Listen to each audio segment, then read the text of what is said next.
togolais. L'inclusion financière et le développement en Afrique, seconde partie de ce numéro de votre émission Invité Afrique avec le professeur Maouli Kouchoro, agrégé d'économie, enseignant-chercheur à l'Université de Lomé. Professeur, quel rôle les banques centrales doivent-elles jouer pour favoriser un environnement propice à l'accès aux services financiers? Je crois que la Banque centrale a un rôle de réguler le système financier à travers des mesures prudentielles pour éviter qu'il y ait une crise dans le secteur. Mais ce faisant, elle doit faire en sorte à ce que ces mesures prudentielles-là ne soient pas source d'exclusion financière. Et de la même façon également, elle doit inciter davantage à ce qu'il y ait une certaine promotion de l'enjeu, c'est-à-dire une promotion mettant en évidence le fait que l'inclusion financière constitue une opportunité à saisir et donc faire comprendre davantage aux banques que l'exclusion financière n'est pas à leur avantage. Et donc, je crois que dans la sous-région ouest-africaine, dans l'UEMOA, comme je le disais tantôt, ils sont déjà dans la bonne voie par rapport à ces mesures de régulation du secteur, de régulation qui consiste donc à sécuriser davantage les clients et de sorte aussi à inciter à travers des promotions, comme je le disais tantôt, une semaine pour célébrer l'inclusion financière. Je crois au-delà des banques centrales, quelle est la part de responsabilité des pouvoirs publics? Oui, aujourd'hui, l'inclusion financière a une connotation technologique. On parle de FinTech. Et donc, ce qui veut dire que nous avons mené des études aujourd'hui qui montrent en quoi la technologie contribue énormément à l'inclusion financière. Je veux citer par exemple l'Internet, je veux citer la téléphonie cellulaire. Il y a beaucoup d'autres facteurs qui entrent en jeu. Et donc, pour que la connexion Internet puisse jouer son rôle dans l'inclusion financière, il faudrait que l'État investisse davantage dans les infrastructures pour rendre beaucoup plus fluide cette connexion-là. Et parce que c'est la connexion Internet qui permet d'être à son village et ne pas nécessairement parcourir des distances avant de venir auprès de l'institution pour avoir un service financier. Et donc, la technologie ouvre la voie donc à une meilleure proximité de l'agence. Et donc, il revient au pouvoir public, comme je le disais tantôt, de faire la vulgarisation et de faire en sorte que ces infrastructures de communication, de technologie de communication soient à la pointe de la technologie. Alors peut-être faut-il parler aussi de la réglementation dans ce domaine pour favoriser une forte inclusion financière? Bien sûr, au nom de tout ce qu'il y a comme la technologie que l'État doit promouvoir, ça va de pair aussi avec la réglementation pour qu'il n'y ait pas des abus, pour que cela ne soit pas détourné à d'autres fins. Et cette régularisation et cette réglementation doit aller dans le sens toujours de la protection du client, de la protection des bénéficiaires de ces services. Nous connaissons très bien comment, avec les mobile money que nous avons aujourd'hui, qui constituent une opportunité d'inclusion financière pour les populations, et au même moment, ces populations sont victimes de certaines arnaques. Et donc, il revient au gouvernement, aux autorités politiques, de mettre en place toute la régulation possible, tous les moyens possibles pour sécuriser ces clients-là et les mettre à l'abri de ces truands. Alors, pour pallier le déficit en termes d'inclusion financière sur le continent, on a vu émerger la microfinance, une panacée. Non, la microfinance ne peut pas être considérée comme une panacée. Elle a joué de son rôle. Comme je le disais tantôt. La microfinance a permis à ceux qui sont victimes de l'exclusion bancaire de les réintégrer dans la sphère financière. Ça permet à ce que ceux qui disposent de bons projets, mais qui n'ont pas de financement, d'avoir accès à ces financements et réaliser leurs projets. Et donc créer leurs propres revenus. Parce que l'État n'arrivant pas à créer de l'emploi pour tout le monde, c'est une façon pour les populations de se créer leur propre emploi et assurer leur bien-être. Alors vous dites qu'elle a joué un rôle, ça veut dire qu'elle connaît aujourd'hui des limites? Si, bien sûr, dans la mesure où la microfinance ne peut pas être une panacée, dans la mesure où tout le monde n'a pas la qualité ou la capacité de monter et de gérer son propre projet. Tout le monde n'a pas cette qualité-là. Et donc, si vous n'en disposez pas, vous ne pouvez pas avoir accès au financement pour créer votre entreprise. Et tout le monde, il y a également, la microfinance dépend aussi du niveau d'éducation. Il y a aussi certains qui pensent que la microfinance n'est pas la solution à leurs problèmes. Et donc, ils se mettent à l'écart. La microfinance ne peut pas être considérée comme une panacée, mais plutôt doit être accompagnée par d'autres mesures sociales pour pouvoir permettre un développement. Alors, vous avez parlé sur ce plateau de cette manière pour les banques de redescendre jusqu'aux couches les plus pauvres, les plus vulnérables. Est-ce que ça veut dire que l'avenir de cette microfinance est peut-être hypothéqué? Non, pas du tout. Plutôt, c'est un comportement de part et d'autre qui permet l'amélioration de l'inclusion financière. Au même moment où les banques sont en train de faire le downscaling, en cherchant des niches relativement moins juteuses, les microfinances aussi font ce que nous appelons le upscaling. Elles font une montée en gamme de clientèle en concurrençant les banques sur leur terrain. C'est-à-dire, elles octroient des crédits à des clients auparavant des banques. Et donc, les deux sur un terrain donné sont en train de faire une concurrence, ce qui permet, la concurrence ouvre la voie à des opportunités, beaucoup plus une amélioration. Donc, cette concurrence-là ouvre la voie donc à beaucoup plus d'opportunités pour la microfinance, également pour les banques. Sauf que les banques, en faisant cette descente en gamme de clientèle, ça ne peut pas être vu toujours comme étant une concurrence. Cette descente en gamme de clientèle se fait par deux voies, la voie directe et la voie indirecte. La voie directe, c'est créer une institution de microfinance et concurrenter directement. Les banques créent des institutions de microfinance et concurrentent directement les microfinances. Mais ça se fait également par la voie indirecte où les banques refinancent les institutions de microfinance en leur octroyant des crédits que ces institutions octroient ensuite à leurs clients. Alors que la banque ne dispose pas de la technologie ou du savoir-faire nécessaire pour donner directement du crédit aux personnes à faible revenu. Et donc, elles passent par les institutions de microfinance pour le faire. Donc, l'avenir de la microfinance n'est pas hypothéqué à cet effet. Vous avez parlé justement du développement de la technologie qui a notamment rendu possible la banque mobile, par exemple, une aubaine pour améliorer l'inclusion financière sur le continent. Si, bien sûr, parce qu'il a été démontré que les Africains disposent de moins de comptes bancaires. Mais au même moment, le taux d'utilisation du portable est très élevé. Et l'accès à l'Internet aujourd'hui à travers les portables est très élevé.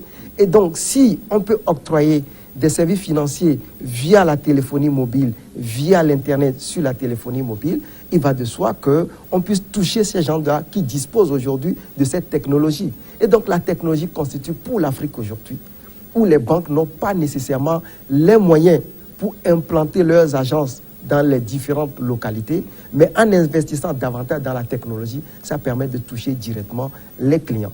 Et rappelez-vous aussi que cette mobile money ou bien ne peut ne pas se faire aussi avec la banque. S'il y a une contribution, participation de la banque, ça peut se faire sans que les clients ou les individus aient un compte bancaire. Je ne veux pas citer des noms ici, juste pour vous dire que la technologie constitue une opportunité sans nécessairement avoir accès au compte bancaire.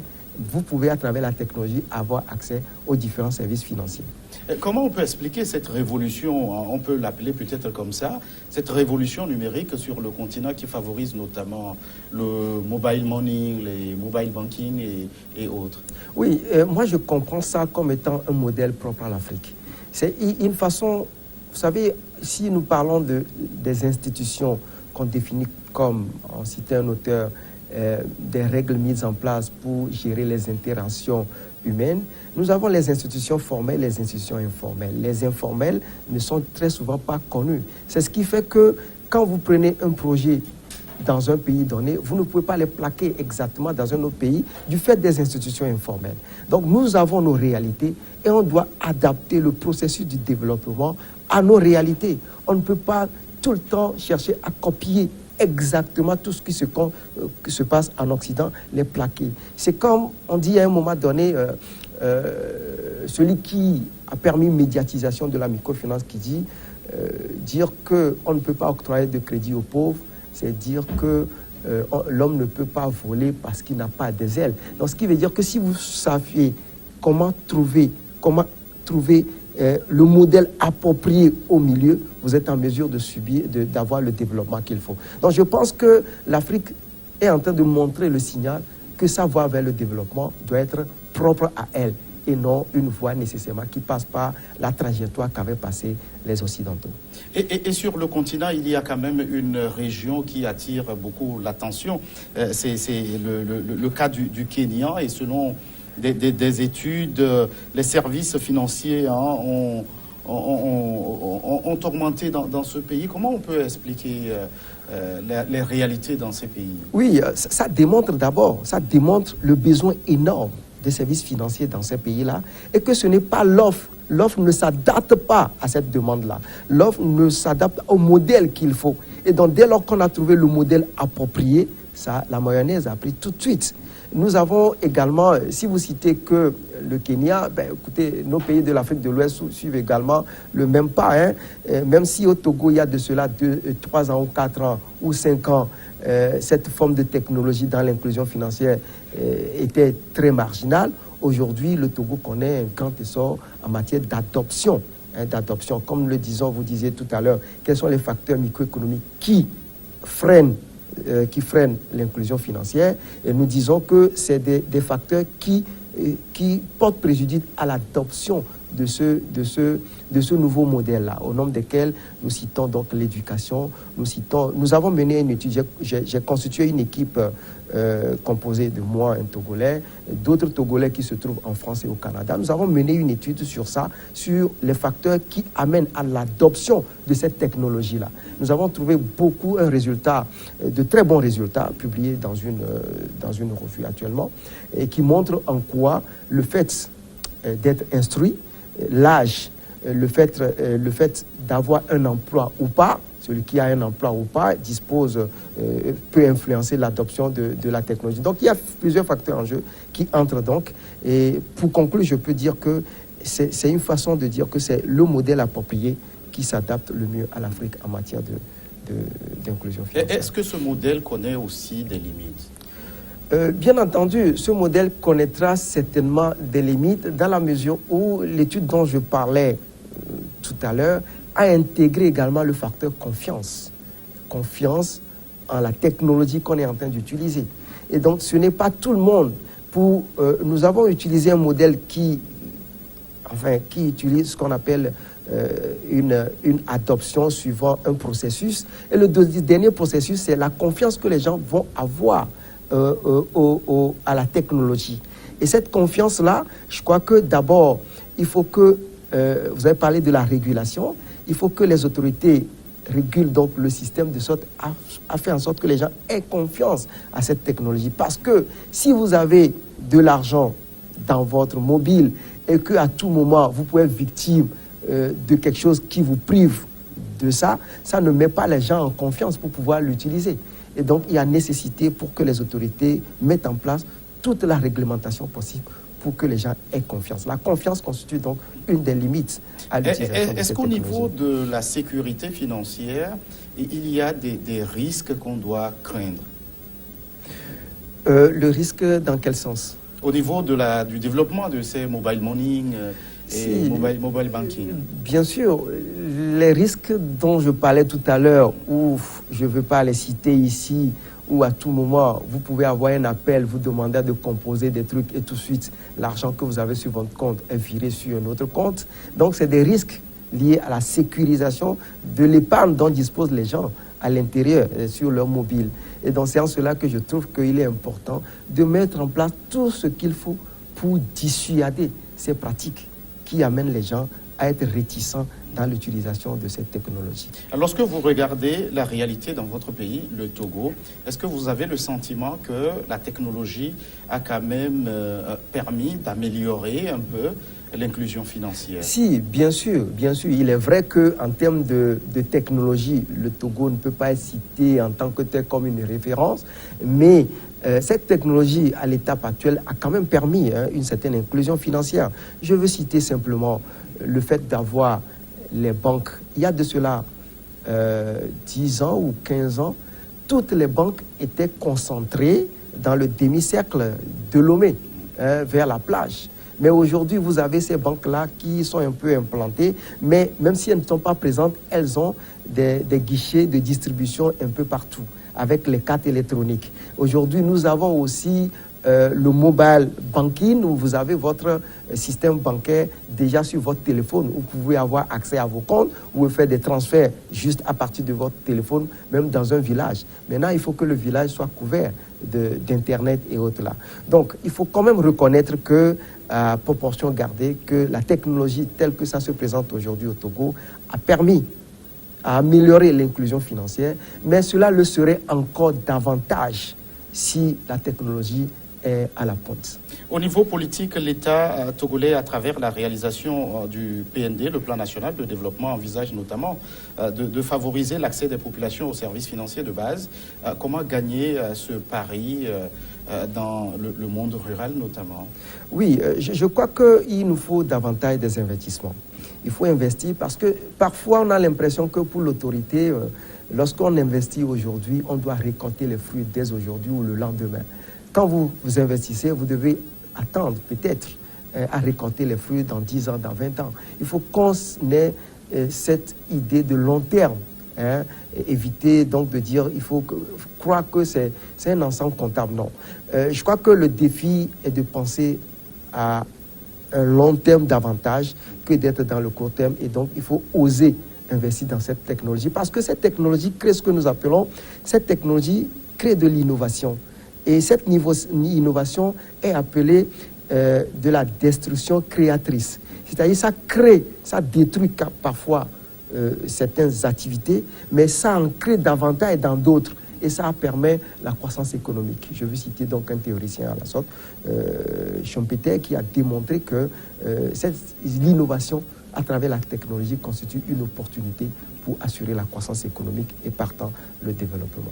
Professeur Maouli Kouchoro, merci d'être passé sur ce plateau. C'est moi qui vous dis merci. Vous êtes agrégé d'économie, enseignant-chercheur à l'Université de Lomé. Merci à vous qui êtes resté en notre compagnie. À très vite pour un nouveau numéro de votre émission Invité Afrique.